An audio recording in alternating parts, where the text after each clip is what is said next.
Timnas Indonesia akan menjamu Australia di Stadion GBK Senayan, Jakarta dalam lanjutan babak kualifikasi Piala Dunia 2026. Menghadapi Australia, Timnas Garuda berada dalam kepercayaan diri tinggi usai mampu mengimbangi Arab Saudi di laga pertama. Namun demikian, pelatih Timnas Indonesia, Sintayong, menyatakan laga nanti merupakan laga yang berat, karena peringkat Australia jauh di atas Indonesia. Namun STY menjanjikan timnas akan memberikan penampilan terbaik. 내일 경기는 우리가 쉬운 경기는 절대 아니다. 물론 호주가 20위권 팀이고 우리는 130위권 팀이고 하기 때문에 힘든 경기가 될 수 있겠지만 우리 선수들은 절대 포기하지 않고 어떻게 하든 홈에서 호주랑 멋진 경기를 할 준비 돼 있다고 보시면 되겠습니다. 내일 경기 멋지게 한번 최선을 다해 보겠습니다.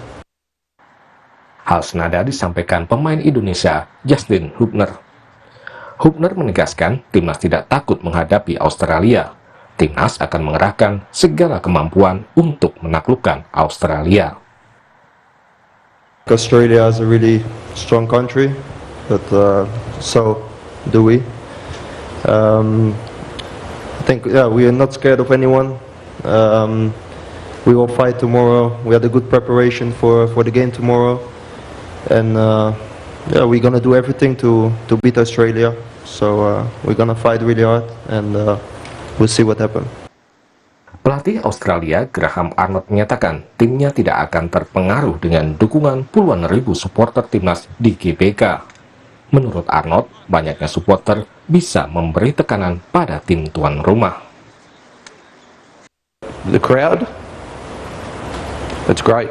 I think depends how the home team responds to the crowd. And big crowds can also put a lot of pressure on their own players and put a lot of pressure on their own performance, and so it can go both ways. But it's great. We've been playing, over the last number of years, a lot of games away from home in front of big stadiums, in front of big crowds, and I know that our players, would rather play in front of 70,000 away fans and play in front of nobody like we had to in COVID. Pelatih Sintayong kemungkinan akan kembali menerapkan formasi 4-3-3 yang digunakan ketika sukses meredam Arab Saudi. Trio Ragnar Oratmangun, Rafael Strijk, dan Witan Sulaiman akan menjadi tim gedor timnas. Sementara Australia di bawah asuhan pelatih Graham Arnold kemungkinan akan menurunkan formasi 4-2-3-1 yang mencerminkan keinginan The Socceroos menguasai lini tengah. Nama Martin Paes menjadi andalan baru tim Garuda di bawah Mister Gawang. Pemain Liga Amerika Serikat dari FC Dallas ini tampil apik saat melawan Arab Saudi. Namun, Australia juga memiliki penjaga gawang yang tak kalah hebat, yaitu Matthew Ryan.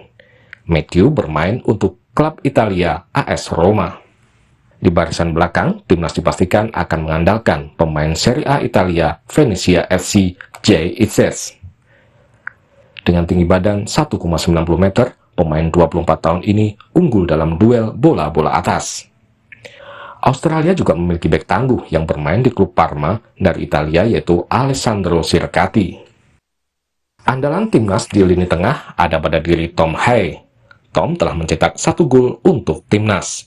Sementara itu, Australia punya pemain belakang berpengalaman, yaitu Jackson Irvine, yang sudah memiliki 69 caps dan telah mencetak 10 gol. Sementara nama Rafael Strijk diprediksi bakal kembali menjadi andalan timnas di lini depan. Pemain 21 tahun ini total sudah mempunyai 27 caps timnas di berbagai kelompok usia dan telah mencetak 4 gol. Sementara Australia kemungkinan akan mengandalkan ketajaman striker Michel Duke.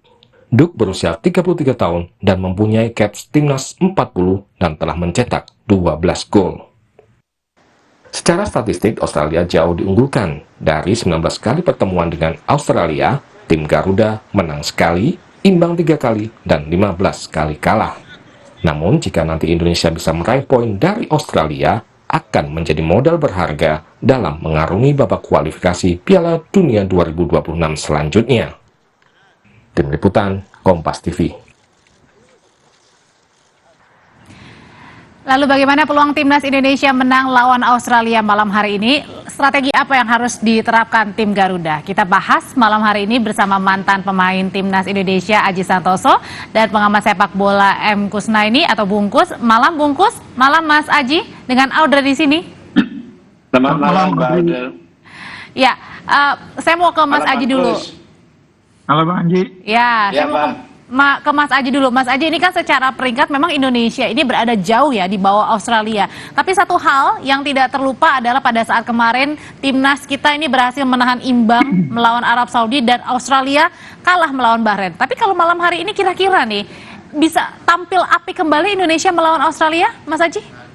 Ya, kalau untuk pertandingan malam hari ini kita kesampingkan dulu statistik pertemuan, secara pertemuan di mana memang Australia lebih banyak memenangkan pertandingan, tetapi kali ini harus kita kesampingkan. Kita fokus untuk pertandingan nanti malam, dan Indonesia juga memiliki modal yang cukup bagus, di mana yang pertama bisa mendapatkan poin ketika pertandingan away ke Arab Saudi, yang kedua Indonesia bermain di kandang, tentunya stadion nanti pasti akan dipenuhi dengan penonton. Ya, ini yang harus bisa dimanfaatkan gitu.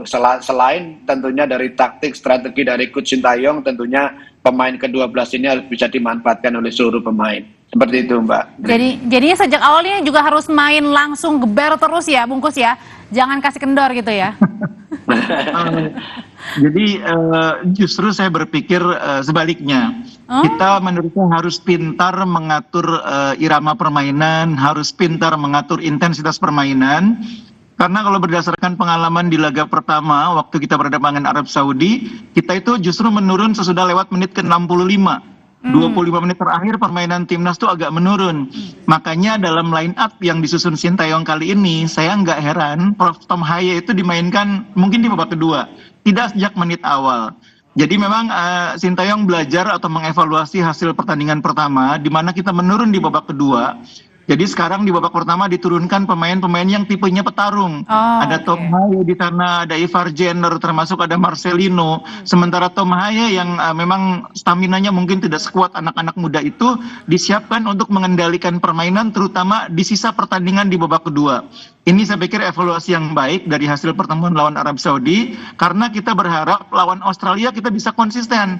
Tidak hanya bagus di 40 menit pertama, tapi juga konsisten 2 kali 45. Tapi Bungkus, kalau dilihat kemarin pada saat Australia ini kalah ya dari Bahrain begitu, ini juga menjadi satu hal kesempatan yang baik nggak untuk timnas Indonesia bisa lawan Australia, bisa mengalahkan Australia nih? Jadi waktu Australia kalah dari Bahrain, sebetulnya secara permainan mereka menguasai. Peluangnya Australia itu ada 18 kali, 4 diantaranya on target ya. Sebaliknya Bahrain peluangnya tidak lebih dari 7. Memang mereka mencetak 1 gol. Jadi yang harus diperbaiki Australia di laga ini saya pikir penyelesaian akhir. Nah, itu yang harus diwaspadai. Australia mungkin akan berusaha di pertandingan lawan Indonesia memperbaiki penyelesaian akhir. Di situ pentingnya kita memperbaiki satu hal yang masih menjadi kekurangan kita di pertahanan. Karena pertahanan kita di pertandingan lawan Arab Saudi pun beberapa kali sempat melakukan kesalahan sendiri yang berakibat terciptanya peluang bagi lawan. Kalau kita bisa memperbaiki kesalahan-kesalahan di lini pertahanan, mudah-mudahan hasil akhirnya bisa bagus juga. Kita punya kiper bagus sekarang, tapi bukan berarti kita bergantung sepenuhnya kepada kiper ya. Kipernya sudah bagus, oke, tapi pertahanan juga harus diperbaiki. Nah, yang dimaksud pertahanan bukan hanya 3 orang yang menjadi center back, tapi keseluruhan tim bermain kolektif, sehingga pertahanan itu harus disusun bersama, dibangun bersama oleh 11 pemain yang bermain. Dan hal itu harus dilihat juga dari sejak awal ya, untuk kemudian membuat Australia gentar begitu bahwa timnas Indonesia nggak main-main nih, sudah siap. Bahkan kata Hafner bilang kita tidak takut melawan siapapun, Mas Aji. Iya betul, apa yang disampaikan Bung Wisna ini tadi juga betul. Artinya dalam pertandingan nanti kalau semangat itu pasti, itu harus fighting spirit, harus, tetapi irama permainan harus jangan sampai selalu tinggi, karena sepak bola itu 90 menit itu cukup lama. Jadi pemain-pemain tentunya harus tahu kapan iramanya naik, kapan kita harus ambil napas, kapan kita harus possession play dulu. Jadi itu sih irama-irama itu supaya benar-benar terjaga dengan baik, sehingga kondisi pemain bisa main sampai 90 menit gitu loh. Karena ini juga pertandingan yang sangat penting, pertandingan yang sangat bagus, lawannya pun juga tim bagus. Tetapi di sini tadi saya sampaikan bahwa ada advantage buat kita, di mana kita bisa meraih poin di Arab Saudi dan ini home, tetapi kita harus mengantisipasi untuk kebangkitan dari tim Australia itu sendiri karena mereka sudah kehilangan 3 poin, tentunya dia akan mati-matian juga untuk bisa mendapatkan poin 1, bahkan mungkin bisa aja mereka menginginkan 3 poin dari tim kita. Seperti itu, Mbak. Kita bedah satu-satu deh dari lini depan, tengah dan juga belakang, kemudian juga ada kiper. Nih terutama di Indonesia ini meskipun kemarin bermain bagus, ini juga bukan hanya kita harus mengandalkan kiper ya tadi ya Bungkus bilang ya, tetapi kemudian bagaimana di lini tengah depan belakang ini juga harus benar-benar harus kerja keras nih, Bungkus. Iya, memang kemarin di pertandingan lawan Arab Saudi beberapa kali kita di lini pertahanan memberi ruang bagi pemain lawan untuk menciptakan peluang ya. Itu harus dihindari di pertandingan kali ini karena Australia seperti yang saya bilang tadi pasti akan berusaha memperbaiki titik lemah mereka dalam penyelesaian akhir. Nah, sekarang dengan adanya Hubner yang akan bermain di sisi kiri, Jai Ijaz ada di tengah, di kanan ada Rizky Ridho. Mudah-mudahan itu cukup untuk memperbaiki kesalahan yang terjadi di laga sebelumnya. Karena formasi Ridho di kanan, Ijaz di tengah, kemudian di kiri Hubner, itu adalah formasi yang paling sering bisa dibilang dimainkan oleh Sintayong dalam beberapa laga terakhir. Sepertinya Sintayong menyukai karakter permainan Hubner dan Rizky Ridho di dua sisi, kemudian ada di tengahnya ada Jai Ijaz yang memang memiliki ketenangan, pengalaman, sekaligus juga postur. Itu yang saya pikir membuat di 3 pemain ini paling sering mendapatkan kesempatan bermain bersama sejak menit awal. Dan itu rasa-rasanya para pemain itu akan diturunkan sejak menit awal juga ya di pertandingan malam ini? Iya, saya kira iya. Nah, mungkin yang berbeda adalah di laga kali ini Sintayong di babak pertama akan lebih banyak memainkan gelandang pekerja. Tidak hanya 2 gelandang, tidak hanya Ivar Jenner bersama Nathan, tapi juga mungkin ditambah 1 gelandang yang lain, Marcelino, yang akan bermain lebih free roll, bermain membantu lapangan tengah, tapi pada saat bersamaan diharapkan membantu lini depan. Karena di depan mungkin hanya akan ada 2 pemain, ada Ragnar Oratmangun, ada Rafa. Nah, Marcelino diharapkan bisa mengisi kekosongan yang diciptakan oleh pergerakan Rafa dan Ragnar. Nah, kemudian kalau misalnya untuk kiper sendiri, Mas Aji, apa yang perlu dicermati nih supaya permainan apik untuk menjaga gawang Martin Pas ini bisa kembali terulang pada saat laga malam hari ini?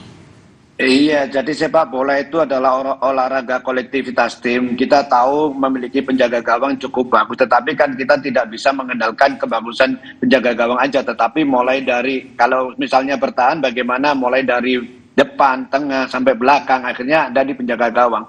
Kita memang pertandingan lawan Arab Saudi kemarin, meskipun dia ada sedikit melakukan kesalahan yang tidak boleh diulangi dalam pertandingan malam hari ini nanti, dia tampil cukup bagus, bola kakinya, bola bawahnya juga bagus. Dia memang pemain yang berpengalaman, main di Amerika, ini sangat membantu buat kepercayaan diri pemain-pemain belakang kita. Jadi kalau penjaga gawang nanti bisa tampil bagus, tidak boleh melakukan kesalahan terjadi seperti pertandingan di Arab, saya pikir kita akan tampil bagus. Apa sih Bungkus sebenarnya yang perlu diantisipasi banget ketika melawan Australia nih? Kita kan hanya menang 1 atau 2 kali ya, menang melawan Australia ya sepanjang sejarah.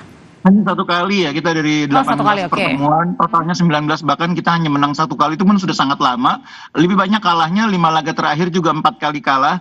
Jadi memang kelebihan Australia, saya pikir seperti halnya banyak tim-tim yang berasal dari Australia ini kan kultur sepak bolanya kan lebih Eropa dibanding Asia ya. Mereka punya permainan yang bagus dalam bola-bola atas, yang pertama. Yang kedua, skema bermainnya jelas, diterjemahkan dengan baik di lapangan. Game plan-nya juga konsisten mereka terapkan, cara mainnya konsisten dari awal sampai akhir. Pemain-pemainnya tidak mudah panik, kuat dalam penguasaan bola. Itu hal-hal yang saya pikir bagi timnas Indonesia masih merupakan PR yang harus terus kita perbaiki. Nah, sekarang skema yang akan dimainkan Australia kali ini adalah 4-2-3-1, dan saya kira mereka tahu bahwa kelebihan mereka dalam duel bola atas sekarang mungkin tidak akan terlalu dominan untuk dimanfaatkan. Karena Indonesia punya back-back yang cukup tinggi, ada Jai Ijaz, ada Justin. Jadi Australia mungkin tidak akan terlalu monoton memainkan bola-bola silang sayap. Mereka akan lebih berani juga melakukan penetrasi dari tengah. Nah, itu harus dipikirkan. Saya pikir Coach Sintayong sudah memikirkan itu dengan memainkan 3 gelandang, yaitu sudah diantisipasi. Tapi di lapangan nanti kita lihat bagaimana praktiknya. Dan terakhir kalau untuk Mas Aji kemarin kan Coach Sintayong sempat bilang ya bahwa Indonesia ini tidak seperti timnas yang sebelum-sebelumnya dan bahkan bisa dibilang Timnas kali ini menjadi kuda hitam baru begitu. Bisakah ini terwujud dalam pertandingan malam hari ini? Amin, mudah-mudahan. Amin, ya sangat bisa. Di dalam sepak bola itu tidak ada yang tidak mungkin, Mbak. Jadi sekarang ini kalau kita harus mengakui bahwa timnas kita memiliki materi pemain-pemain yang kelas 1 ya, memiliki pemain-pemain yang bagus, pengalaman di luar negeri, dan terbukti cara mainnya pun juga sekarang ada improve yang sangat bagus, tinggal bagaimana bisa memanfaatkan kita main di kandang. Menurut saya Coach Sintayong sudah pasti tahu lah apa yang harus dilakukan dalam pertandingan nanti malam, dan mudah-mudahan kita sebagai warga negara Indonesia berdoa, mensupport, mudah-mudahan bisa mematahkan yang selama ini pertemuan sering kalah, malam ini bisa menang. Dan itu peluang itu ada. Amin. Terima kasih Mas Aji Santoso, Ya, mantan pemain timnas Indonesia dan pengamat sepak bola. Bung Kusnaini sudah berbagi pandangan malam hari ini. Kita kurang dari 1 jam, setengah jam lagi deh kita nonton ya pertandingan Indonesia melawan Australia. Selamat malam. Tetaplah bersama kami saudara di Sapa Indonesia Malam, karena setelah ini rekan saya Friska Clarissa akan kembali dengan informasi